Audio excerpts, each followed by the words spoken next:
जो भी चीज़ हैपन हो रही है उसे हमें अपने आंसर में इंक्लूड करना पड़ेगा कि अभी जैसे फॉर एग्जांपल हीट डोम में इफेक्ट हो रहा है या फिर सी लेवल चेंजिंग या कुछ भी हो रहा है, तो हमें हर जैसे आईपीसीसी का रिपोर्ट आया है, तो हम हर चीज़ को अपने आंसर में इंक्लूड करने के बाद वो आंसर बहुत ही इनरिच हो जाता है। नमस्कार। मैं दिव्यांशी श्रीवास्तवा आप सभी का स्वागत करती हूँ स्टडी आईक्यू पे। आज इस इंटरव्यू सेशन में हमारे साथ जुड़े हैं 65 बीपीएससी में रैंक 87 हासिल करने वाले Priyadarshi Saurabh ji. Welcome Priyadarshi to study IQ. Thank you ma'am. Priyadarshi ji, आपको बहुत बहुत बधाई। इतना प्रेस्टिजियस एग्जामिनेशन है और उसको आपने सेकंड अटेम्प्ट में क्लियर किया, वो भी एक बेहतरीन रैंक के साथ। जो आपने सपना देखा था आज जो पूरा होता हुआ दिख रहा है, कैसी फीलिंग है? मैम ये फीलिंग मैं एक्सप्रेस नहीं कर सकता। और जब से रिजल्ट निकला है पिछले 3 दिनों से मुझे मतलब अभी तक तो भरोसा नहीं हुआ। हालांकि मैं और भी बेहतर रैंक उम्मीद कर रहा था, बट फिर भी मुझे 87th रैंक मिला है। मैं खुश हूँ। प्रियदर्शी जी, मैं चाहती हूँ आप दर्शकों को अपने थोड़े बैकग्राउंड के बारे में बताएं इस जर्नी में आने से पहले। मैम मैं बेसिकली झारखंड धनबाद धनबाद झारखंड से बिलोंग करता हूँ। और मेरी स्कूलिंग भी धनबाद से ही हुई है, डीएवी पब्लिक स्कूल से हुई है। उसके बाद मैंने बीटेक मैकेनिकल इंजीनियरिंग में किया है उड़ीसा से। और उसके बाद मैं सिविल सर्विसेज की प्रिपरेशन कर रहा था। और ये मेरा बीपीएससी में दूसरा अटेम्प्ट है। और इसके पहले 64 बीपीएससी में मेरा प्रीलिम्स 1 मार्क से नहीं हुआ था। और ये मेरा पहला मेंस है बिहार का। इसके पहले मैं जेपीएससी 6 जेपीएससी में इंटरव्यू तक गया था। फाइनल में 6 मार्क्स से मेरा नहीं हुआ था। प्रियदर्शी जी, 2015 से 2021 ये सफर थोड़ा सा फाइनली आपको सक्सेस मिल गई, लेकिन ये जो सफर है वो काफी लंबा रहा है।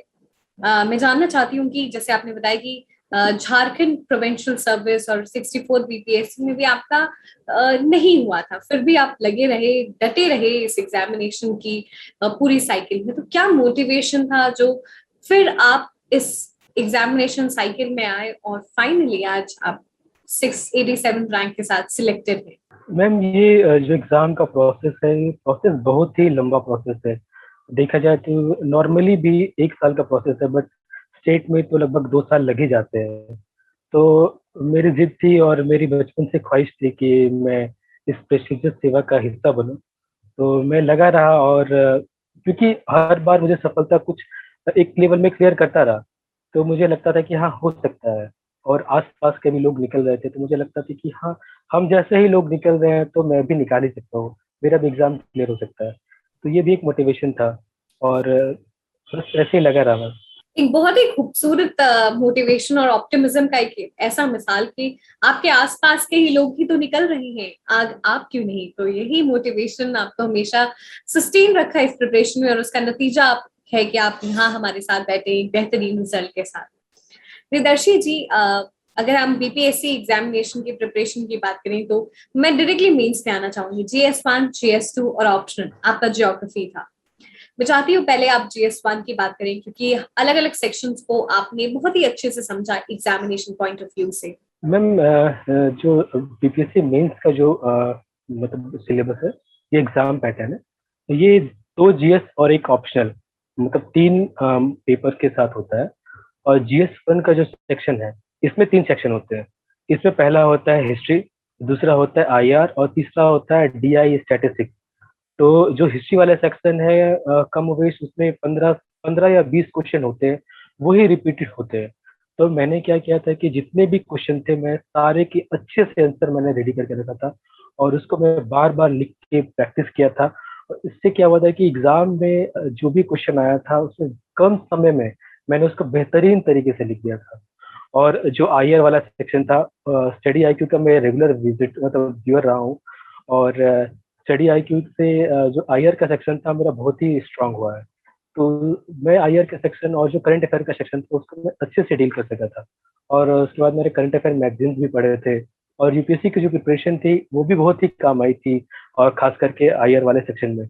और जो बचता है थर्ड वाला पार्ट, वो है डीआई या फिर डीआई या फिर मतलब जो अपना मैथ्स का है, उसमें एक्चुअली मैं इंजीनियरिंग बैकग्राउंड से हूँ। तो वो सेक्शन वैसे भी मेरा स्ट्रांग था। तो मैं उसमें लगभग फुल मार्क्स स्कोर किया है। इसके बाद से मेरे पेपर 1 में अच्छे मार्क्स मिले हैं। प्रियदर्शी जी, ये तो बात हो गई GS1 की।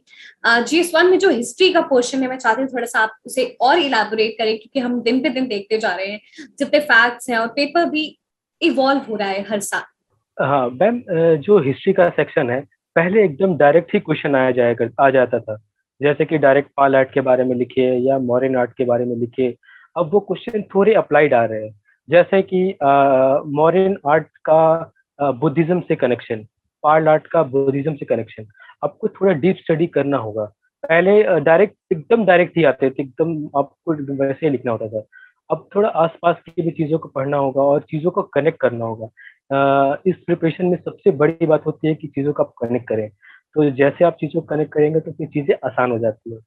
और इसके जो हिस्ट्री वाला सेक्शन था, तो मैंने उसको अच्छे से कनेक्ट किया, क्योंकि मैं मॉडर्न हिस्ट्री भी अच्छे से पढ़ा था, और भी जो सेक्शन था आर्ट एंड कल्चर भी अच्छे से पढ़ा था। तो सारे सेक्शन को मैंने अच्छे से कनेक्ट किया, उसको अप्लाइड किया अच्छे से, तो फिर हिस्ट्री वाला सेक्शन अच्छा हो गया मेरा। प्रियदर्शी जी, आपने भी मेंशन किया कि दिन पे दिन जो हिस्ट्री वाला पोर्शन है वो और अप्लाइड आने लगा है। किस तरीके से जो एस्पिरेंट्स हैं, जो खुद से प्रिपरेशन कर रहे हैं, घर में प्रिपरेशन कर रहे हैं, कैसे समझें कि हिस्ट्री में अब क्या डिमांड है और समय के साथ डिमांड कैसे बदल रही है, आंसर्स किस तरीके से लिखना है? मैम, जो हिस्ट्री का जो सेक्शन है, पहले स्ट्रेट फॉरवर्ड होता था, तो हमें डायरेक्टली आंसर हो जाता था, मतलब जो पढ़ते थे वैसा हो जाता था। अब हमें समझना होगा। जैसे मैंने आपको भी जस्ट एग्जांपल दिया था कि मॉडर्न आर्ट का कैसे बुद्धिज्म के कनेक्शन है। हम जब उसको थॉरली पढ़ेंगे तो हम अपने आप चीज़ों को समझ जाएंगे। जैसे स्तूपा है, या फिर जो आर्किटेक्चर है, तो हम वहाँ पढ़ते हैं, बट हम वो कनेक्ट नहीं कर पाते हैं बहुत सारी चीज़ों को। बट अब हम जब दोनों पार्ट हम पढ़ेंगे, तो दोनों को जब हम कनेक्ट कर देंगे, तो वो बहुत ही आसान हो जाता है। और क्योंकि अब और भी जैसे है कि हमारे पास बीपीएससी में जो हिस्ट्री का सेक्शन है, उसमें ऑप्शंस बहुत सारे होते हैं। छः छः क्वेश्चन होते हैं, लिखना में होता है तीन। तो और भी हम कुछ सेलेक्टिव हो सकते हैं। जैसे कि हमें पता है कि एक तो फ्रीडम स्ट्रगल से आएगा ही आएगा, बिहार से रिलेटेड। तो इस बार ही हमारे में 1857 का रिवोल्ट के अराउंड आया था क्वेश्चन। तो ये अगर ये नहीं आया, तो हो सकता है कि क्विट इंडिया मूवमेंट से आ जाए, या हो सकता है कि एनसीएम से आ जाए। तो हम सेक्शन वाइज तैयार भी कर सकते हैं। एक और सेक्शन होता है ट्राइबल रिवोल्ट। एक बार बिरसा रिवोल्ट आता है, एक बार संथाल रिवोल्ट आता है। तो या फिर क्या होता है, कभी दोनों को मिला करके एक पूरा ट्राइबल रिवोल्ट को क्वेश्चन बना देते हैं। तो हमें बस क्वेश्चन, प्रीवियस ईयर क्वेश्चन को देख के हमें समझना होगा कि क्वेश्चन आ कैसे रहे हैं। जैसे ये चीज हम समझ जाएंगे, तो फिर मतलब एनालाइज करना होगा, क्योंकि एनालाइज करने के बाद ही पता चल रहा है कि अगला बार कौन सा क्वेश्चन आएगा और उसका प्रिपरेशन कैसे करना है। तो ये थोड़ा प्रोसेस करना होता है। अगर हम एग्जामिनेशन की बात करें तो बहुत प्रैक्टिस बहुत जरूरी होती है जब भी आप एग्जामिनेशन के पहले। लेकिन जब एग्जामिनेशन में काफी अलग क्वेश्चंस आते हैं जो आपने प्रैक्टिस कर रखी या पढ़ रखे रहते हैं, तो वहां पे अप्लाइड किस तरीके से वर्क करेगा, क्योंकि बहुत कम समय रहता है, बहुत सारे प्रेशर्स भी रहते हैं, परफॉर्मेंस प्रेशर, और ऐसा भी लगता है कि अगर नहीं हुआ तो फिर क्या होगा। इस सिचुएशन में जो कुछ भी पढ़ा है उन सबको एक्यूमुलेट करके बेस्ट आंसर कैसे प्रेजेंट करते हैं? मैम, इस वाले पॉइंट का एक ही सोल्यूशन है, आंसर राइटिंग। मैम, मैं इस पेंस के पहले मैं आंसर राइटिंग उतना खास नहीं किया था। बट लॉकडाउन जब से हुआ, तो उसके बाद हमारे पास ज़्यादा कुछ स्कोप नहीं था, इंस्टीट्यूट्स बनते, सब कुछ बनता। तो मैं लॉकडाउन के टाइम में answer writing, rigorous answer writing किया करता था। हर दिन तीन चार आंसर में रेगुलर लिखा करता था। तो जब आंसर राइटिंग करने से बहुत सारी चीजें पता चल जाती है। जब हम पढ़ते हैं तो बहुत सारी छोटी छोटी चीजें हमारे दिमाग से छूट जाती है। बट जब हम आंसर राइटिंग करने जाते हैं, तो वो छोटी छोटी चीज जो हम लिखते नहीं है, तो हम आइडेंटिफाई कर पाते हैं कि हाँ, ये चीज छूट रही है। तो मैं इसका एक ही सोल्यूशन मानता हूँ, आंसर राइटिंग। आंसर राइटिंग का कोई मतलब अल्टरनेटिव है ही नहीं मेंस के लिए। Answer writing is the key to success in mains. Priyadarshi ji, ये GS1 की बात हमने बहुत ही अच्छे से कॉम्प्रिहेंसिवली की। अब मैं जो आपका ऑप्शनल था ज्योग्राफी, उस पर बात करना चाहती हूँ। ज्योग्राफी ऑप्शनल में किन किन चीजों की रिक्वायरमेंट है, क्या रिसोर्सेज पढ़ने हैं, और एग्जामिनेशन पॉइंट ऑफ व्यू से कैसे तैयारी करनी है? मैम, ज्योग्राफी जो ऑप्शन है वो बहुत ही सुंदर सब्जेक्ट है, मुझे तो बहुत ही पसंद है। इसका सबसे मतलब बेस्ट चीज इसके साथ ये है कि आप चीजों को आप अच्छे से दिखा के शो कर सकते हैं। जैसे कि आप हर क्वेश्चन में मैप डाल सकते हैं, हर क्वेश्चन में आप फ्लो चार्ट डाल सकते हैं, छोटी सी डायग्राम बना सकते हैं। तो जो ज्योग्राफी हो जाता है बहुत ही सुंदर लगता है देखने में। तो ये सब चीज़ें ज्योग्राफी को बहुत ही अच्छे सब्जेक्ट बनाती है और स्कोरिंग भी होता है। तो ये मुझे लगता है ज्योग्राफी के साथ थोड़ा एक प्लस पॉइंट है। और मैंने जो बुक्स होती है, जो स्टैंडर्ड बुक्स होती है, शुरुआत में मैंने उसको ही फॉलो किया। उसके बाद जो प्रीवियस ईयर क्वेश्चन होते हैं बीपीएससी में, ये यहाँ पे की छिपा होता है कि आपको प्रीवियस ईयर अगर आप क्वेश्चन देखेंगे तो आप एनालाइज कर पाएंगे कि हाँ, इस बार ये क्वेश्चन आने वाला है। जैसे एक हमारा टॉपिक है डिविजन पे, 60 और 62 के 60-62 में एक क्वेश्चन आया था। तो हम लोग स्पेकुलेट कर रहे थे कि ये क्वेश्चन इस बार आएगा ही आएगा। मतलब 3-4 क्वेश्चन होते हैं, उसमें से आपको गेस करना होता है कि इस बार ये क्वेश्चन आएगा। तो मैंने क्या किया था कि सारे क्वेश्चन मैंने अच्छे से तैयार करके रखा था, एक ही क्वेश्चन मेरा तैयार था। और इसके लिए मैं एक स्पेशल थैंक्स देना चाहूँगा, एक टीचर का नाम देना चाहूँगा, संदीप सागर सर हैं, पटना के जीएन कॉलेज आरा में पढ़ाते हैं, प्रोफेसर है। उन्होंने फ्री में लॉकडाउन के टाइम एक व्हाट्सएप ग्रुप बनाया था उन्होंने, और एवरीडे वो 2 क्वेश्चन देते थे और हम लोग रोज़ एवरीडे 2 आंसर लिखा करते थे। तो वो लिखते वो कब आंसर राइटिंग राइटिंग मतलब answer writing to writing an answer in exam, वो कब बन गया हमें पता ही नहीं चला। मतलब पूरे लॉकडाउन हमने 4-5 महीने आंसर राइटिंग किया था। वो इसका श्रेय मैं संदीप सागर सर को देना चाहूंगा। ये हमने बात कर ली किस तरीके से आंसर लिखना है। अगर आप हमेशा हमारे साथ शेयर कर सकी आंसर एक्चुअली कैसे स्ट्रक्चरिंग होती है ज्योग्राफी में, क्योंकि हम हमेशा सुनते हैं डायग्राम्स, फ्लो चार्ट, एरोस, कई सारी चीजें इंक्लूड करनी, लेकिन एक्चुअल आंसर में कैसे इंक्लूड करते हैं, ये अंडरस्टैंडिंग एक एस्पिरेंट में कैसे डेवलप करनी है, और जो ज्योग्राफी ऑप्शनल स्पेसिफिकली की बात करते हैं तो मैम ज्योग्राफी जो मतलब इंट्रोडक्शन, हर हर आंसर का 3 पार्ट होता है। ये बॉडी, स्ट्रक्चर मतलब बॉडी और मेन, सॉरी इंट्रोडक्शन, बॉडी और कंक्लूजन। तो अगर क्वेश्चन जैसा डिमांड करता है तो मैं क्या करता था कि अगर कोई टॉपिक आया तो मैं उसके अराउंड जो डेफिनेशन हुआ या फिर जो बेसिक जो रिक्वायरमेंट होती है, मैं उसके अराउंड वो जो भूमिका होती है मैं वो बिल्ड करता था। उसके बाद जब बॉडी आती थी तो बॉडी में मेरा कोशिश होती थी कि मैक्सिमम उसका मैप अगर हो सके तो मैप डालना ही डालना है, डायग्राम हो सके तो डायग्राम डालना ही डालना है।